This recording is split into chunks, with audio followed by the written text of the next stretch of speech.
Mesdames et messieurs, bonjour et bienvenue sur RTI 1. Dans moins d'une demi-heure, le président de la République va clôturer sa visite dans la région de Lifou. Entamée le 14 septembre dernier, cette visite de 4 jours prend donc fin ce 17 septembre par un giga-meeting. De Daoukro, le président de la République s'adressera à tous les Ivoiriens. Son message sera décrypté par nos invités sur ce plateau. Touré Moussa est journaliste conseiller en communication, conseiller du président de l'Assemblée nationale. Bonjour. Bonjour Sylvie. Et merci d'avoir accepté notre invitation. Je vous en prie. Claude Sailly est spécialiste des questions des relations internationales, des questions politiques aussi. Il est avec nous depuis le début de cette visite. Bonjour Claude. Bonjour Sylvie. Et merci de votre disponibilité. Je vous en prie. Je vais commencer avec vous. Vous êtes le nouveau sur ce plateau. Alors, on a remarqué que cette visite respecte la tradition des visites d'État, la 7e donc, qui allie développement et puis questions politiques. Absolument. Je pense que d'abord, c'est une tradition républicaine en Côte d'Ivoire qui a été instaurée par le président Félix Houphouët-Boigny, qui consistait à se rendre au plus près des populations, à prendre le pouls donc de la situation sur le terrain et essayer d'apporter, dans un premier temps, des réponses concrètes aux préoccupations soulevées. C'est ainsi donc que vous aurez constaté, chacune de ces visites répond à un schéma qui est quasi immuable. Il y a donc bien entendu la période pré-visite qui consiste à essayer de remplir un certain nombre d'engagements initiaux qui vont bien entendu de la réhabilitation donc du bitume à la remise en état de certains bâtiments administratifs. Et il y a également des engagements à moyen terme que le président fait sur place et pour lesquels on met en place en général un comité de suivi présidé par le préfet. Et bien entendu, il y a les engagements à long terme qui feront l'objet de communication au Conseil de ministres, de mise en place de structures spécialisées. Et donc, chacune de ces visites a respecté ce schéma-là. Alors, je dois vous informer que pour les travaux de prévisite, c'est au total 39 milliards de francs CFA qui ont été investis dans la réhabilitation de la voirie, dans les questions d'éducation, adduction d'eau potable, raccordement au réseau électrique. Et bien sûr, sans oublier qu'il y a là des perspectives de création de près de 10 000 emplois, essentiellement dans l'agro-industrie, bien entendu. Et dans l'agro-industrie, je veux parler bien entendu de l'industrie véhicole. Il y a également dans l'industrie rizicole. Et au-delà de cela, il y a la création donc de pôles de développement, notamment dans l'éducation. Vous avez vu que dans cette région, il y a eu la création, en tout cas, d'un lycée d'excellence, ce qui est une des activités chères au président de la République, l'éducation. Il y a donc de l'argent qui a été investi dans la réhabilitation donc des infrastructures. Alors le constat, 39 milliards investis avec des projets à moyen et long terme. Le constat est que nos régions manquent de tout. Oui, nos régions quand même ont fait 10 ans de total. D'abord, j'ai failli dire manque d'investissement. Nous avons connu, disons, 10 ans de crise. La majorité des ressources du pays ont été consacrées au financement de la sortie des crises. Sylvie, tu le sais très bien, la majorité, donc il a fallu financer le processus de désarmement, DDI, le processus de cantonnement. Et donc l'État avait d'autres priorités. En tout cas, l'État s'est donné d'autres priorités que le développement. Et bien avant cela, je voudrais dire que nous avons quand même au compteur près de 2 décennies de crise. Nous avons abordé avec beaucoup de difficultés donc le passage au multipartisme. Cela a entraîné un certain nombre de dérapages et pendant près de 2 décennies, ce pays n'a pas travaillé. Aujourd'hui, donc, les attentes sont nombreuses dans toutes les régions du Côte d'Ivoire, même celles qui n'ont pas connu la guerre. D'accord, on reviendra à vous. Je voudrais entamer avec vous l'aspect politique de cette visite. On a entendu le président de la République sur une question brûlante, une question d'actualité, la question de la CEI. Le président a dit, en substance, je voudrais le résumer, Youssouf Bakayoko ne bougera pas. Je vous propose de l'écouter et on reviendra sur vous.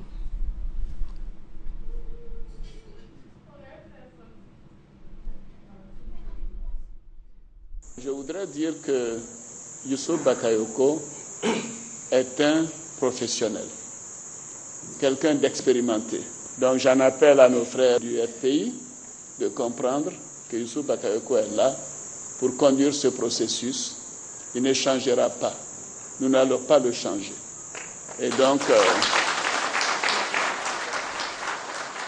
je leur demande de revenir à beaucoup plus de raison, de laisser calmer les émotions et de revenir à la commission électorale indépendante. Claude Sailly, peut-on dire que le débat est clos sur ce chapitre?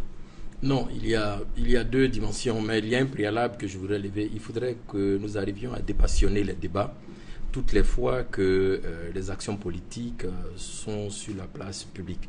C'est ce que le président a dit, il appelle les uns et les autres à taire les émotions. À taire les émotions, il faut ligoter ces émotions et être très lucide, préalable. Non, le débat n'est pas clos.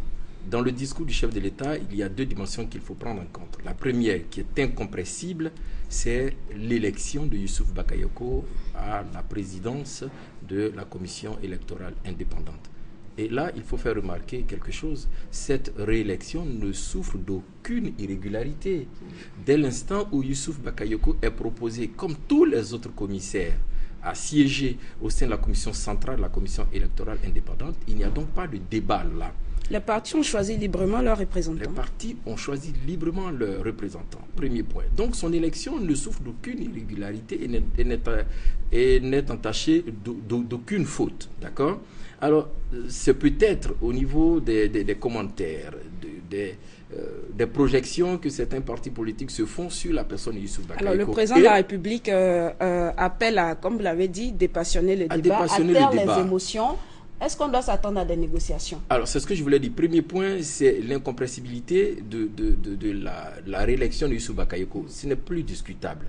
Ce qui est à discuter, ce qui est à négocier, c'est le fait que certains partis soient sortis de la CEI. Et vous avez vu que le clergé a pris le devant en se proposant d'aller rechercher tous les frères et toutes les sœurs qui sont sortis de la commission. Le débat ne peut pas être clos à partir du moment où nous avons besoin de toutes les compétences.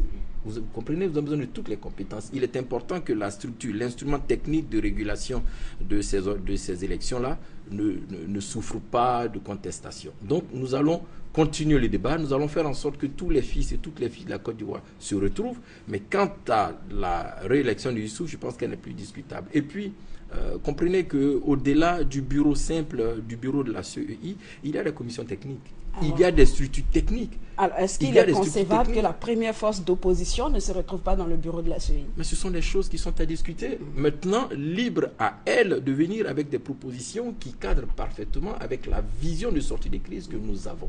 Et à partir de ce moment-là, et comme le chef de l'État le dit, dépassionnons le débat, taisons nos émotions. Si ces propositions-là vont dans le sens de l'apaisement de la situation sociopolitique et dans la vision de l'organisation d'élections crédibles, transparentes et très apaisées pour 2015, mais bien évidemment, vous verrez qu'une plateforme minimale de propositions, de réflexion et d'acceptation se mettra en place et les choses vont avancer. Touré Moussa, vous espérez un retour de l'opposition au sein de la commission électorale indépendante? Alors, deux choses. Il ne faut pas négliger le sentiment d'agacement du chef de l'État. Bien sûr, c'est ce qu'il a exprimé clairement d'ailleurs. Voici un chef d'État qui, pour pouvoir prendre langue avec son opposition, a mis en place un cadre permanent de dialogue. Le cadre permanent de dialogue permettait d'avoir une interface politique, des discussions entre le gouvernement et l'ensemble des forces politiques de l'opposition. Le Front populaire ivoirien a estimé que le cadre permanent de concertation était restrictif. Il a souhaité avoir un dialogue direct avec l'exécutif. Le cadre dialogue direct a été accepté.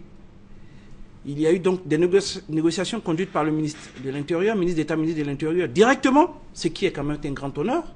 Mais en plus, le chef de l'État a mis en place une structure conduite, le cadre permanent de concertation est conduite par l'ancien Premier ministre, ministre d'État Aoussou Jano. Au nom donc de ces négociations, un certain nombre de revendications ont été posées par la principale force d'opposition dont vous parlez là tout à l'heure, le Front populaire ivoirien en l'occurrence. Ils ont demandé la libération provisoire d'un certain nombre de cadres, ce qui leur a été accordé.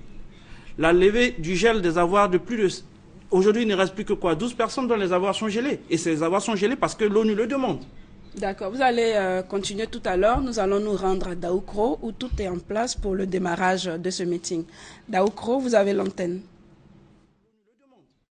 Vous allez continuer tout à l'heure. Nous allons nous rendre à Daoukro où tout est en place pour le démarrage de ce meeting. Daoukro. Nous sommes effectivement à Daoukro, plus précisément à la place Henri Konan Bédié, où le président Alassane Ouattara est attendu dans quelques instants. Le président de la République était, vous le savez, depuis dimanche 14 septembre 2004 dans la région de Lifou. où il a rencontré les différentes populations. Dimanche déjà, il était à Prikro. Hier, il était à Mbayakro. Ce matin, ce sera l'apothéose ici à la place Henri Konan Bédié de Daoukro, où les populations d'ici et d'ailleurs voudront suivre avec grand intérêt l'intervention, l'adresse du président Alassane Ouattara. Victorien Angwa, Alvor Assa et notre consultant du jour, docteur Arsène Nguessan, nous sommes tous là pour vous aider à mieux suivre cette étape de Daoukro. D'ici là, je voudrais, Victorien, Angwa, vous demander de nous aider à planter le décor de cet événement. Bonjour Ali, bonjour docteur Nguessan. Au dernier meeting du président Alassane Ouattara sur la place Henri Konan Bédié ici à Daoukro, vous l'avez dit, la RTI assure comme toujours la retransmission en direct. Et le chef de l'État, il faut le rappeler, séjourne dans l'IFU depuis le 14 septembre. Le président Alassane Ouattara a animé son premier meeting à Prikro le 14 et hier à Mbayakro où il a été accueilli. Le numéro 1 ivoirien a parlé aux populations. Ali Yoda y était. Juste un petit rappel Ali. Oui, ce qui s'est passé à Mbayakro hier. Oui, tout à fait, Alvor. Que dire donc de cette étape de Mbayakro? Sinon que le tandem Alassane Ouattara-Henri Konan Bédié est un tandem qui marche. C'est la première observation que je pourrais faire. Le président de la République a indiqué que l'alliance du RHDP et avec les autres partis politiques est une alliance qui marche, une alliance forte. Le président de la République a exhorté les uns aux autres au rassemblement, car c'est dans le rassemblement que la Côte d'Ivoire ira vite, a dit le président de la République. Il a aussi dit qu'il a beaucoup d'ambition pour le développement de toutes les régions de Côte d'Ivoire. Il a dit, en parlant précisément de la région de Mbayakro, et de façon générale de toute la Côte d'Ivoire, que l'on doit renforcer la production nationale du riz pour qu'à l'horizon 2016-2017, l'on n'ait plus à importer du riz en Côte d'Ivoire. Et le président de la République a terminé cette visite d'État à Mbayakro par l'inauguration d'un boulevard qui porte désormais son nom. Alors je voudrais, avant de revenir à vous, Victorien Angwa, demander d'entrer à notre invité de ce matin, le docteur Arsène Nguessan, de nous dire comme ça, quel décryptage vous faites du symbolisme, puisque ici à Daoukro et même à Prikro avant-hier et hier à Mbayakro, tout le monde s'accorde à dire que cette visite d'État se veut symbolique ici dans la région de l'IFU. Merci bien Ali Yoda. Je crois qu'il faut comprendre que les Ivoiriens dans leur entièreté ont soif de paix. Les Ivoiriens ont soif, ont besoin de développement. Et il se trouve qu'il y a un acteur qui humblement s'appuie sur l'expertise de son aîné pour proposer ce qu'il peut améliorer le quotidien des Ivoiriens. Donc comprenez donc que le peuple dans son entièreté soit satisfait de voir l'exécutif, son chef, proche de lui. Pour revenir un peu en arrière, le président Oufou en son temps disait que le capitaine hors de l'eau n'est rien. Et le président Ouattara, se rapprochant de ces populations, crée des moments de fusion. Et des gens qui sont dans leur village lointain se sentent concernés par l'avenir de la Côte d'Ivoire. Et je vous assure, il n'y a pas meilleur symbole que ça. Il n'y a pas meilleur symbole que de voir deux héritiers du président Houphouët-Boigny se mettre ensemble pour travailler au bonheur des Ivoiriens. Merci, docteur Nguessan. Comme le docteur Nguessan qui est fils de Daoukro, il y a d'autres Ivoiriens de Daoukro qui sont concernés par cette visite d'État ici. C'est pourquoi nous allons nous tourner vers Alvor Assa, qui est dans la main courante, qui certainement a avec lui un ressortissant de Daoukro, je dirais, qui va nous dire comment il vit cet événement. Bonjour Ali Yoda, bonjour Victorien Angwa, mesdames et messieurs, bienvenue, vous êtes sur RTI1, Victorien l'a dit, Ali Yoda l'a dit également, 4e jour, 3e jour de grand meeting du président de la République Alassane Ouattara, ici à Daoukro, ce que l'on pourra appeler la finale ou la clôture. Ali, vous l'avez situé, je crois bien. Le temps, il est l'été, on espère bien qu'il va nous permettre de vibrer avec le président Alassane Ouattara et son aîné Arikona Bédié. Ali, l'invité que j'ai n'est pas de Daoukro. Je vous surprends un petit peu. Il nous vient dernièrement pour venir supporter le président Arikona Bédié et son jeune frère, le président Alassane Ouattara, pour ce meeting de clôture. Bonjour, messieurs. Bonjour. Vous êtes? Je suis monsieur Maurice Amoussa Bakari, ancien député, délégué départemental du PDCI d'Anyama. Alors il a fait effectuer le déplacement jusqu'à Daoukro pour voir ce qui se passe ici. L'événement national aujourd'hui, Ali, Victorien, vous le savez, c'est la clôture de cette visite. Alors, nous sommes venus à cette manifestation pour apporter notre soutien au président de la République et rester aux côtés du président Arikona Bédié, président du PDCI, pour le recevoir en tant que chef d'État dans la région de Lifou et plus précisément dans la ville natale du président Arikona Bédié. Alors, pour nous, c'est un grand signe, c'est un grand symbole. Cette tournée que le président de la République fait depuis un certain temps et donc l'apothéose pour cette autre tournée qui a lieu dans la région de Lifou et qui se réalise ce matin était à vivre et à voir. Merci beaucoup, c'est à vivre et à voir. Ali Yoda, je vais vous surprendre. Il y a un monsieur qui a marché d'Abidjan jusqu'ici. Il nous l'a dit. Comment vous appelle? Je m'appelle M. Kwasi Kona Gratir-Cha. Vous avez marché d'Abidjan jusqu'à Daoukro? Oui, j'ai marché à Abidjan, Daoukro, pour soutenir le président Bédié pour la réception du président de la République pour la paix en Côte d'Ivoire. Ali Yoda, vous l'avez compris, ce monsieur a marché d'Abidjan jusqu'à Daoukro pour vivre cet événement. Il n'a pas voulu le rater. Il est donc là, à pied, d'Abidjan jusqu'à Daoukro. Vous êtes parti depuis quand? Depuis le jeudi, j'ai pris le départ à Abidjan. Et ça fait sur le lundi, midi 30. La voie était sécurisée? Oui, très dur pour moi. Mais pourquoi il fallait que j'arrive? Donc c'est un sacrifice que j'ai fait pour l'amour des Ivoiriens, l'amour de la Côte d'Ivoire nouvelle. Merci beaucoup Ali Yoda, Victorien Angwa. Vous reprenez l'antenne dans juste le temps de me permettre d'avoir un autre invité à tout à l'heure. Merci Alvorasa. Votre invité est à saluer, à féliciter pour avoir parcouru près de 242 km pour relier Abidjan à Daoukro. Victorien Angwa, nous avons beaucoup de plaisir à avoir un invité de marque, Dr Nguessan. Oui, le meeting de Daoukro a annoncé comme la finale, tout à l'heure Alvor l'a dit, est très attendu par toute la région. Et à ce sujet, je précise que en plus de l'Ifou, il y a des représentants du Moronou, de la Mé, des cadres chefs sont présents pour soutenir leurs frères. Il y a même des représentants du Nord, de l'Ouest. J'ai pris comme ça quelques villes, Dimoko, Bokanda, Wele, Priko, Kong. Il y a des associations, Force 2015, Monasco, Serra, Grakou, Ado.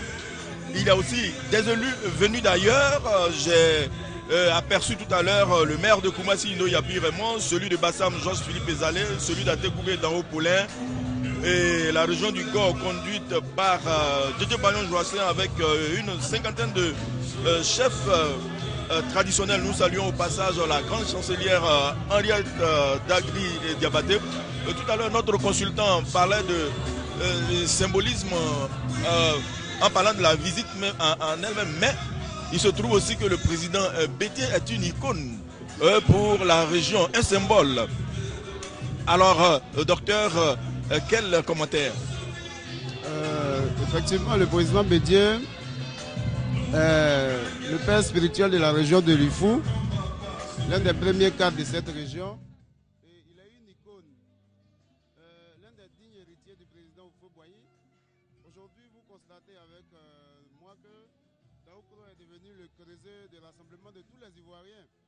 Comme si les gens s'étaient passé le mot. On est agréablement surpris de voir toute la Côte d'Ivoire représentée sur le sol de Daoukro à la faveur de cette visite-là. C'est dit que le message qui en filigrane pointe est que, comme je le disais d'entrée de jeu, les Ivoiriens ont soif de paix. C'est leur tradition, c'est leur religion et ils en ont été privés à un moment donné. C'est regrettable, cela fait partie de notre histoire, on va l'assumer tous. Pour revenir à l'émérite historien Hérodote qui disait que l'histoire a été faite pour préserver de l'oubli ce que les hommes ont été. C'est dit que nous allons assumer notre histoire, nous allons y tirer les leçons, de sorte que ce qui s'est passé, qui n'a pas aidé le peuple ivoirien, ne se reproduise plus. Et donc, ce rassemblement de ce matin est la symbolique, est l'expression parfaite de la soif de paix des Ivoiriens. Et donc, ils sont venus ensemble, comme s'ils voulaient dire à leurs dirigeants que nous sommes avec vous et la voie que vous tracez, nous y adhérons pleinement et fasse Dieu que vous puissiez aller toujours de l'avant. Je crois que c'est ce message-là qui transparaît à travers cette mobilisation. Alors tout à l'heure, Sylvie depuis Abidjan a fait passer l'élément du président de la République relatif à la CEI. Je demanderai comme ça les relations entre les partis politiques ici à Daoukro. Comment cela se vit? J'ai envie de dire l'image du président, l'image d'homme de paix, d'homme de culture du président Bédié plane sur la région de Lifou, de sorte que les relations entre les formations politiques ici sont des relations fraternelles. Et le premier responsable au niveau de la région du RDR, du Rassemblement des Républicains, est un fils spirituel du président Bédié. Et ça, c'était bien avant que le RHGP ne naisse, mais ils étaient toujours en parfaite collaboration, c'était son papa. Monsieur El Hadj Lamine Konaté, qui est le responsable de cette formation-là, c'est dit que l'image du président Bédié plane sur la région. Et pour ceux qui s'en inspirent, puisque toute la région s'en inspire d'ailleurs, il n'y a vraiment pas d'écart, il n'y a pas de rupture. C'est vrai qu'il y a eu un temps où il y a eu des difficultés parce que par la force des armes, on voulait contraindre les gens à changer d'habit, à changer de culture, mais ça n'a pas marché, ça a été juste dans un laps de temps. Et je crois qu'on est revenus tous à de meilleurs sentiments. C'est ça l'exception ivoirienne. On sait se retrouver, comme le disait l'adage israélien, dans notre amitié, il faut trouver un temps pour les bruits, mais dans le temps des bruits, il faut trouver un temps pour se retrouver, savoir se retrouver. Je crois que c'est ce que nous faisons à Daoukro, sous les auspices du président Rikona Bédié. Alors merci docteur. Avant que Ali ne prenne la parole, je crois que Alvor doit se retrouver certainement en face du président de l'Assemblée nationale. Alvor, si vous y êtes... Oui, Victorien Ngoua, le président de l'Assemblée nationale arrive. Hier, nous avons pu lui arracher quelques mots. Aujourd'hui encore, il nous l'autorise.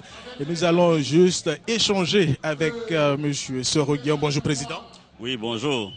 Alors, c'est la clôture, c'est la finale ici à Daoukro. Après Prikro, après Mbayakro, aujourd'hui, nous sommes à Daoukro pour la finale de ce meeting, la finale de cette visite d'État du président Alassane Ouattara. Réaction? Oui, c'est, comme vous le dites, l'apothéose. Et donc, vous voyez la grande mobilisation des populations. Et ça, je suis très, très heureux. Et nous prions tous pour que, lorsque le président Bédié et le président Alassane Ouattara seront sur ce site, qu'ils puissent livrer un message de fraternité, d'amitié, d'union et de cohésion nationale. Alors, Monsieur le Président, moi j'ai pu sillonner toutes les bâches. J'ai vu des populations venir du nord, de Kong, de Ferkessé-Dougou. Écoutez, vous savez, le meeting de Ferkessé-Dougou était hors gabarit. Ben, donc, je concède effectivement à Daoukro d'avoir fait une mobilisation exceptionnelle pour la taille de la région, de la population. Vraiment, j'avoue que nous sommes très, très heureux. Et je voudrais surtout féliciter les cadres, les chefs traditionnels, les chefs religieux de toutes les confessions religieuses pour l'exceptionnelle mobilisation qui nous est donnée de voir. Et je suis convaincu que tout le long de notre séjour et de notre parcours dans cette région, nous avons vu des populations enthousiastes, heureuses, chaleureuses. Et je suis très heureux qu'on ait autant de monde ici aujourd'hui. Ils ont fait une forte mobilisation, mais je dis Ferké, c'était hors gabarit. Bon, le président de l'Assemblée nationale le dit, faire que hors gabarit, Korogo également, mais vu la taille de la région, Daoukro s'est mobilisé. Il y a même eu le tien des populations du Nord ici. Je suis parfaitement d'accord avec vous. C'est une mobilisation exceptionnelle. Hein, pour qui sait ce que la taille de la population de cette région, je dis c'est une mobilisation exceptionnelle et je veux vraiment les féliciter. Ça montre aussi que les dirigeants sont aux côtés de leur population. Il y a une véritable symbiose entre les dirigeants et le peuple. Et ça, c'est important. Le risque qu'il y avait, c'était d'être déconnecté. Mais au vu de ce que j'ai pu constater ici, c'est exceptionnel. Merci, Président. Merci beaucoup. Ali Yoda, Victorien Angwa, le président de l'Assemblée nationale vient de le dire, à faire qu'il y a une grande mobilisation, mais Daoukro également, vu la taille de la localité. Daoukro aussi s'est mobilisé, les populations sont venues de Prikro, de Mbayakro, de Wele, pour permettre, pour échanger, n'est-ce pas, avec le président de la République, Alassane Ouattara. À vous l'antenne et à tout à l'heure. Merci Alvor. Ali Yoda. Merci Alvor, merci Victorien. Tout à l'heure, je disais que Daoukro est situé à 242 km d'Abidjan. Daoukro est également situé à 196 km de Yamoussoukro, notre capitale politique. Le département de Daoukro compte 3 sous-préfectures que sont Daoukro, Wele, Etrokro et Ananda. 4 sous-préfectures plus exactement. Il y a même 3 autres sous-préfectures qui sont non fonctionnelles en ce moment. Alors, monsieur docteur Nguessan, de façon générale, ces visites d'État du président de la République sont pour la plupart placées sous le signe du développement. Ici, à Daoukro, qu'est-ce que vous avez envie de dire à ce propos? Je voudrais profiter de ce temps d'antenne pour dire un grand merci. Je crois que des voix au président de la République, je vois que des voix plus autorisées que la mienne lui rendront bien cet hommage-là. Vous savez, la Côte d'Ivoire revient de loin. Et Daoukro, pendant 10 ans, a été brimé parce que c'est la ville symbolique, c'est la ville d'un responsable politique de haut niveau. Et donc, le non-alignement a coûté les yeux de la tête aux populations de Daoukro. Et je crois qu'à la faveur de cette visite-là, le président de la République ayant pris conscience, ayant pris la mesure de cette situation-là, a donné des consignes faibles, a laissé des instructions. Aujourd'hui, je crois que en un laps de temps, Daoukro a revêtu des habits neufs en termes de développement. Nous avons des infrastructures routières qui ont été réhabilitées, des centres de santé, des écoles. Et donc, pour dire que cette visite-là ne peut qu'être saluée par les populations de Daoukro.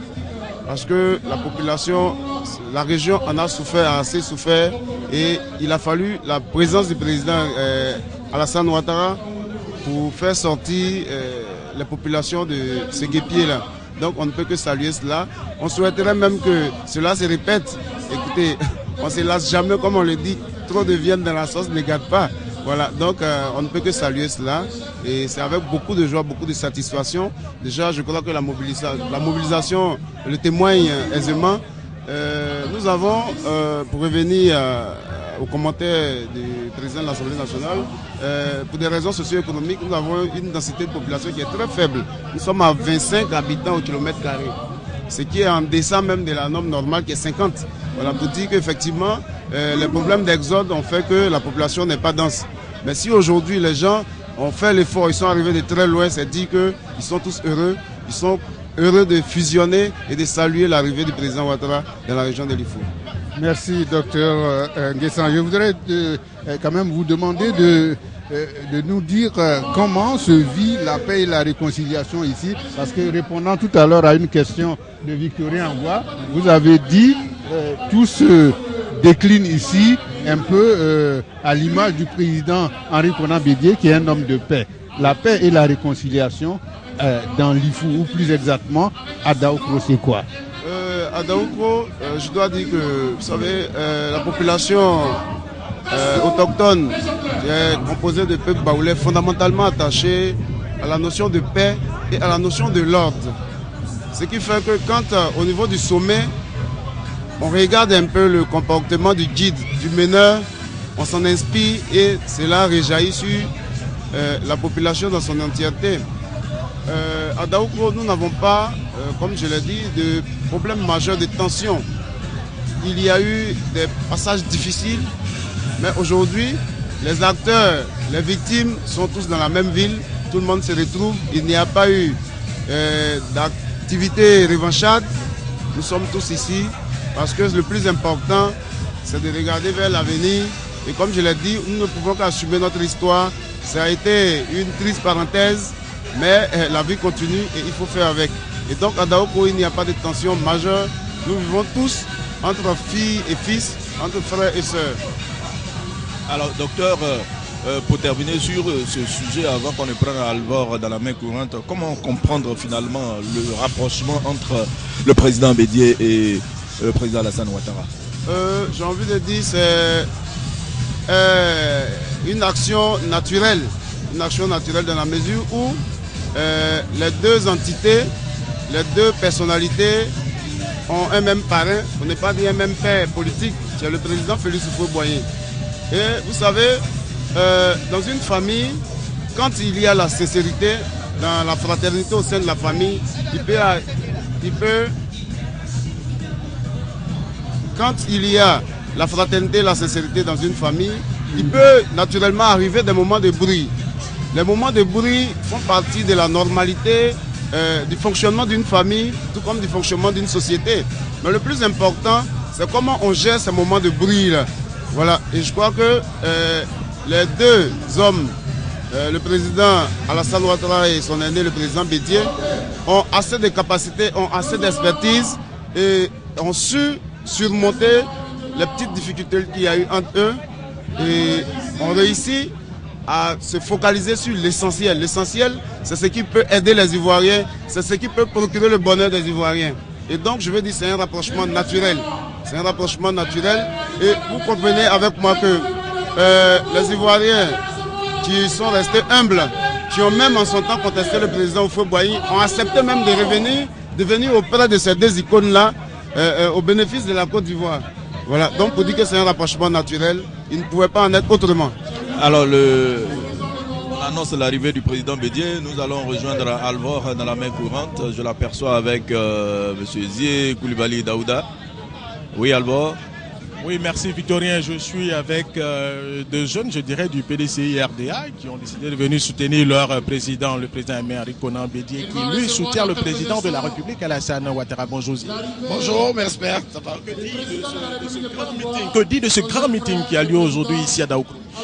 C'est un meeting historique, un meeting de deux frères, un meeting de deux enfants de Houphouët-Boigny, un meeting de deux combattants de la paix, deux combattants pour le développement, deux combattants pour la réconciliation. Et vous avez vu, depuis une semaine, nous avons travaillé sur la mobilisation et les populations sont là aujourd'hui pour dire merci à ces deux hommes qui vont main dans la main continuer à travailler pour la Côte d'Ivoire, pour l'Afrique et le monde entier. Merci, vous êtes cadre de Daoukro, Olivier Koto. J'avoue que c'est l'Alliance populaire.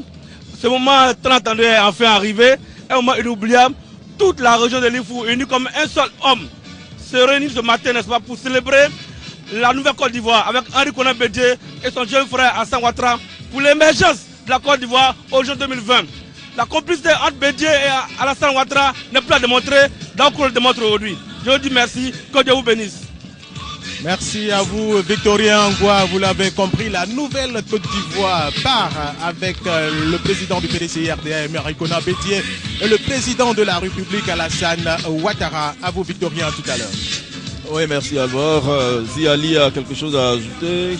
Non, que dire sinon que Daoukro, où nous nous trouvons, est un chef-lieu de département dont le découpage indique qu'il y a 81 villages et que toutes les structures étatiques sont pratiquement toutes représentées ici dans le département de Daoukro. Alors je voudrais avec le professeur Nguessan faire un peu, j'allais dire, d'histoire. Le président de la République a inauguré le pont à Blapoukou. ça aussi, c'est un des symboles forts à écouter les différents commentaires qui ont suivi cette cérémonie. Okay. Effectivement, le président de la République, un homme avisé, un homme scientifique, a compris que pour amorcer véritablement le développement, il faut aller à la base. Parce que le développement, on le fait pour nos populations. Et donc, il faut maîtriser les aspirations de cette population-là. Et donc, en termes d'infrastructure, quand le président va inaugurer un pont, quand le président fait faire des routes, quand le président fait faire construire des hôpitaux, des écoles, c'est dit que le président veut amener la population à suivre le rythme qu'il veut imprimer à la Côte d'Ivoire. Parce qu'aujourd'hui, c'est un grand défi politique, c'est un grand défi économique de dire qu'on se bat pour que la Côte d'Ivoire soit un pays émergent. Mais on le fait, on ne peut pas le faire seul. Comme on le dit, quand vous rêvez seul, c'est un rêve. Il faut rêver avec toute la population. Et le président met tout en œuvre pour que la population se fédère autour de ses idéaux, autour de son programme. Je crois que c'est dans ce cadre-là, c'est dans cette optique-là qu'il est allé inaugurer un pont qu'on a baptisé du nom de la mère fondatrice du grand peuple baoulé, qui est Abla Poko. Parce que tout le peuple baoulé se réclame de cette icône historique qui est Abla Poko. Et donc, quoi de plus normal que de donner son nom à un pont dans la région, dans une région qui a un digne fils, qui est le président Henri Konan Bédié, qui est un des illustres fils, un symbole ethnonymique au niveau du grand V baoulé. Alors merci docteur. Rapidement, je vois Alvor avec Henriette Lagou. Oui Alvor. Oui, Victorien, nous sommes avec une des filles de la région de Lifou, la ministre Henriette Lagou. Le président à Daoukro, réaction. Je suis à Daoukro pour accueillir le chef de l'État. C'est une visite d'État de façon républicaine. Je suis là. La Côte d'Ivoire d'abord. Je suis fille de Daoukro, fille du Ifou. Nous sommes tous là pour accueillir le président de la République avec les parents. Vous voyez la chefferie traditionnelle, vous voyez tout Daoukro mobilisé pour le chef de l'État. Et nous sommes contents. Et avec cette visite, on s'est rendu compte que Daoukro s'est développé un tout petit peu, poursuit son développement avec le président Ouattara. Daoukro s'est même développé. On a eu beaucoup de choses. On a eu beaucoup de bitume, on a eu beaucoup de réhabilitation. Daoukro est un éclat. Et donc, c'est toute la région, c'est toute la région du Ifou. Et nous sommes heureux, nous sommes heureux. Daoukro a connu un réel développement. Merci Victorien Ngwa Lyoda. Je crois que le président de la République n'est pas loin. Je vous rends l'antenne et à tout à l'heure. Merci Alvor Assawa. C'est en ce moment que le président de la République va arriver d'un moment à l'autre ici, à la place Henri Konan Bédié. Le cadre choisi pour le meeting de la dernière étape. Le président de la République donc arrive ici au moment où toute la population rassemblée ici se lève pour accueillir le chef de l'État, Victorien. Meeting annoncé comme la finale, et là nous apercevons le chef de l'État et son épouse recevoir la gerbe de fleurs.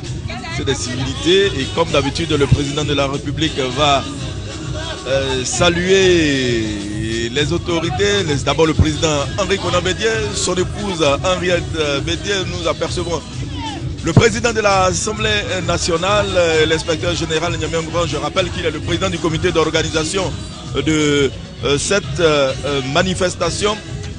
Voilà, poignée de main avec le président de l'Assemblée nationale, le Premier ministre Daniel Kablan Duncan. Alors on parlait tantôt de développement, d'économie. On sait que l'agriculture demeure la principale activité économique dans la région, et elle est fondée sur les cultures de rente, notamment les productions individuelles d'EVA, de café, de cacao, ainsi que sur les cultures vivrières de subsistance. Mais on relève quand même quelques préoccupations. Il s'agit surtout des problèmes des femmes. Alors, docteur, vous qui êtes de la région, je sais que vous avez effectué des recherches dans le domaine agricole. Effectivement, la population de l'Ifou est fondamentalement attachée à l'activité agricole. L'activité agricole, comprise dans son sens le plus restreint, ça veut dire cultiver la terre, récolter. Et faut dire que cette population a souffert des effets climato-pédologiques dans les années 81-82. Il y a eu une grande sécheresse qui s'est abattue sur les plantations de café et de cacao, et dépossédant ainsi cette population-là de son bien le plus précieux. Et dans la quête de terres cultivables, cette population-là, je veux dire, la force de départ de cette population a migré vers les zones forestières. Et aujourd'hui, il y a une reconversion avec l'avènement des cultures nouvelles que sont les véhicultures et l'anacate. Mais j'avoue que ce n'est pas aisé parce